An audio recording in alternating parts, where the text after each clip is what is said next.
Salut les monteurs, j'espère que vous allez bien. Aujourd'hui, je vais te montrer comment faire cet effet. On est directement sur Premiere Pro, vous insérez directement le rush qu'il vous faut. Alors vous pouvez faire ça directement sur de l'anatomie, par exemple ici c'est sur les pecs. J'ai dû monter une vidéo sur les pecs pour le F. Mais vous pouvez très bien faire autrement, par exemple si vous avez quelque chose à illustrer, par exemple sur les jambes, sur les rotules, sur les épaules, sur les trapèzes, etc.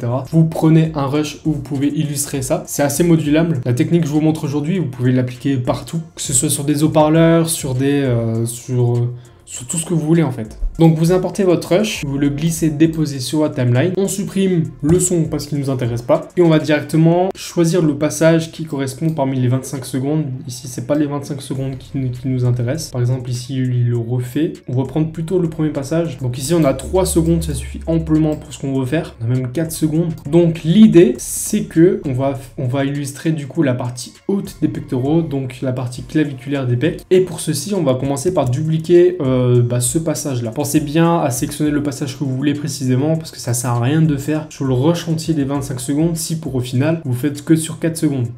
Ça paraît évident, mais je tiens à le préciser quand même. Donc vous le dupliquez et vous le calez juste au-dessus. Alors sachez qu'il y a plusieurs façons de faire ce type d'effet. Cette technique c'est simplement la mienne et c'est celle que je préfère et que je prends du plaisir à faire simplement. On va travailler uniquement sur le rush du dessus. Pourquoi? Parce que sur le rush du dessus, on va uniquement sélectionner la partie haute des pecs et du coup il nous faudra un fond identique pour superposer les calques. Alors pour commencer l'effet, il faut être au début du rush parce qu'on va se baser sur la première image du rush. On va aller directement dans les options d'effet juste ici. On sélectionne bien ce rush là et on va dans opacité, on va utiliser le tracé parce qu'on va tracer manuellement la partie claviculaire des becs. Ici, là où il y a marqué adapté, on va zoomer à 100% par exemple et ici on va simplement détourer le haut des pectoraux. Alors je le fais assez grossièrement pour que ça aille un peu plus vite, mais prenez bien le temps de faire proprement. Et une fois que vous avez relié le premier point au dernier, ça vous affiche une ligne juste ici et on va simplement dans tracer du masque et activer le suivi du masque sélectionné. Donc grosso modo, ça va calculer sur toutes les images des 4 secondes, ça va suivre le mouvement du haut des pecs, si tout se passe bien. Une fois que c'est fini, vous avez vu que chaque image, le logiciel automatiquement, il a calculé le mouvement du pec. Ici, on va dézoomer, on voit bien que là, ça suit le haut des pectoraux, ça fait vraiment plaisir. On voit qu'à la fin, là, c'est un peu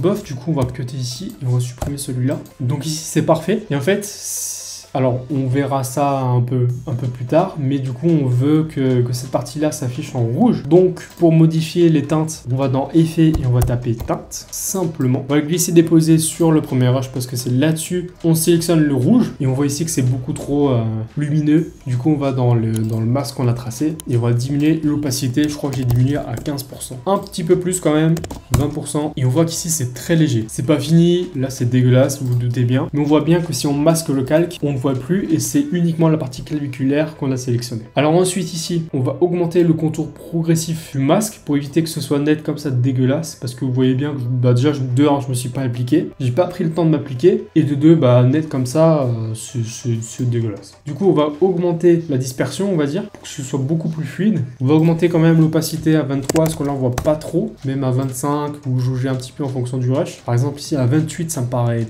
bien et on voit bien que ça suit le mouvement du pec et ça franchement ça fait plaisir. Donc une fois que vous avez sélectionné ça et que ça suit le mouvement du pec, vous avez quasiment fini. Vous pouvez évidemment régler le masque en bougeant les points que vous avez sélectionnés, par exemple faire comme ça. Vous pouvez évidemment les bouger et ça reste très modulable. Vous pouvez faire ce genre d'effet sur After Effects avec l'outil Roto Blush. Je l'ai fait quelques fois mais je le maîtrise pas tellement et vous avez directement un outil sur Premiere Pro pour le faire, donc autant le faire sur Premiere Pro si vous faites les montages que plutôt d'ouvrir Premiere Pro puis After Effects. Ça va vous bouffer de la RAM, ça va ramer dans tous les sens et ça fait pas plaisir. Donc là on a un résultat insane je trouve. Le détourage peut mieux se faire mais franchement je suis satisfait du résultat et vous voyez bien qu'avec le suivi automatique, ça suit automatiquement et ça rétrécit, c'est franchement pas mal. C'était un petit tuto sympa, j'espère qu'il vous a plu. Franchement ce genre de tuto je l'ai trouvé nulle part sur YouTube, donc franchement je compte sur vous pour lâcher votre plus gros pouce bleu. C'est uniquement de l'expérience, du savoir-faire que je vous partage ici parce que sur YouTube j'aurais pas appris, il n'y a aucun tuto. N'hésitez pas à vous abonner, à lâcher votre plus gros pouce bleu et nous on se dit à très bientôt pour une prochaine vidéo. Salut les gars.